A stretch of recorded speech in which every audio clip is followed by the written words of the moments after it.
السلام علیکم دوستو، اپنے چینل میں آپ کو خوش آمدید کہتا ہوں۔ پیارے بہن بھائیو، آج میں آپ کو بتاؤں گا اس ویڈیو میں، اگر کسی کو الو کے خون کے تعویذ پلا دیے گئے ہوں یا الو کے خون کے ذریعے کسی پر جادو کیا گیا ہو تو اس کا حل کیا ہے، اس کے بد اثرات کیا ہوتے ہیں، اور اس کے ساتھ ساتھ میں آپ کو بتاؤں گا کہ جو الو کے خون کے تعویذات ہیں ان کو اثر کو ختم کرنے کے لیے کیا طریقہ اپنانا ہے آپ نے۔ پیارے بہن بھائیو، ویڈیو کو لائک کر دیں، نیچے اپنے کمنٹس میں اپنی رائے کا اظہار لازمی کیجیے گا۔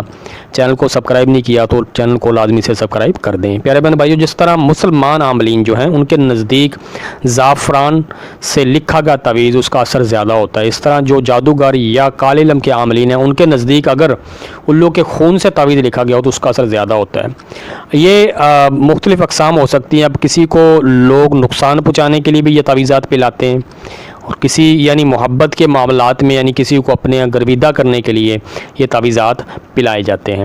اب اس کا حل کیا ہے، اس کا سد باب آپ نے کرنا ہے، وہ آپ کو بتا دوں گا۔ اس کے بد اثرات کیا ہوتے ہیں اگر کسی کو محبت کے لیے پلائے جائیں گے تو جس مقصد کے لیے پلائے جائیں گے وہ بندہ پھر اس کے یعنی اس طرح بن جائے گا جیسے اس کے کہنے پہ چلے گا، مکمل اس کے قبضے میں آ جائے گا۔ آپ کو لگتا ہے کسی بھی شخص کو کسی نے اس طرح قابو کر رکھا ہے کہ وہ اس کی ہر بات مانتا ہے، آپ کو اس بات پہ شک ہے تو آپ اس کا علاج جو بتاؤں گا طریقہ اس کا مطابق کریں۔ اور اگر کسی کی طبیعت بہت زیادہ خراب رہتی ہے، آپ کو شک ہے، یہ دیکھیں پہلے آپ کو یہ کنفرم ہونا چاہیے۔ دیکھیں جو میں آپ کو علاج بتاؤں گا، جادوگر جس قسم کا جادو ہوگا نا اس کے لیے ہی بہترین ہوگا، اور یہ نہیں ہوتا کہ الگ سے اگر مثال کے طور پہ کسی کو الو کے خون کے تعویذ پلائے جائیں گے تو ہمیں الو پکڑنا پڑے گا، الو کے پر جلانے پڑیں گے، ہمیں وہ کرنا پڑے گا، یہ کر دے کہ ہمارے دین اسلام نے ہمیں جو طریقہ بتایا ہے نا اس کے مطابق جب آپ کریں گے تو کسی بھی جادو کا توڑ کر سکتے ہیں۔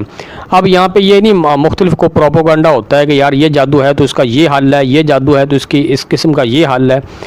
جب ہمارے دین نے ہمیں دین اسلام نے ایک چیز بتا دی ہے، ہمیں اس پہ عمل کرنا چاہیے، اس سے انشاءاللہ سارے جادو کا توڑ ہو جائے گا۔ جیسے چراغ جو ہوتا ہے نا اس کی روشنی چار سو پھیل جاتی ہے، دیکھیں اس طرح یہ کلام مبارک جو ہوتی ہے یہ ہر قسم کے جادو کو توڑ دیتی ہے۔ وہ کلام مبارک کیا ہے؟ اگر آپ کو شک پڑتا ہے کسی پر کوئی ایسے تعویذات کروا دیے گئے ہیں، ٹھیک ہے، تو آپ نے کیا کرنا ہے، آپ نے ایک گلاس پانی لینا ہے، اس کے بعد آپ نے درود ابراہیمی جو ہے 100 بار پڑھنا ہے، درود ابراہیمی 100 بار پڑھنا ہے۔ سورہ فلق، سورہ ناس، ان دونوں کو آپ نے 100 بار پڑھنا ہے، یعنی ایک تسبیح ان کی، ایک تسبیح درود ابراہیمی کی، پانی پہ دم کرنا ہے، اور جس پر آپ کو شک ہے اس کو پلا دینا ہے۔ مریض خود پڑھ لے تو اچھی بات ہے، نہ پڑھ سکے تو آپ پڑھ کے دیں، صبح بھی شام بھی۔ یہ عمل آپ نے تقریباً 7 دن کرنا ہے۔ انشاءاللہ اس کی برکت سے جس قسم کا بھی کوئی جادو ہوگا اللہ کے فضل و کرم سے دور ہو جائے گا۔ جادو کوئی کسی نے کسی قسم کا کیا ہے، ہڈیوں پہ کیا ہے، جانور کے کسی ہڈی پہ کیا ہے، یا کسی نے الو کے خون کے تعویذ کے ذریعے کیا ہے، الو کی کسی ہڈی پر کیا ہے، جیسا بھی جادو ہوگا نا، ان معوذین 3 میں اتنی برکت ہے، اتنی طاقت ہے کہ اس کی مدد سے انشاءاللہ سارے قسم کا جادو ختم ہو جائے گا۔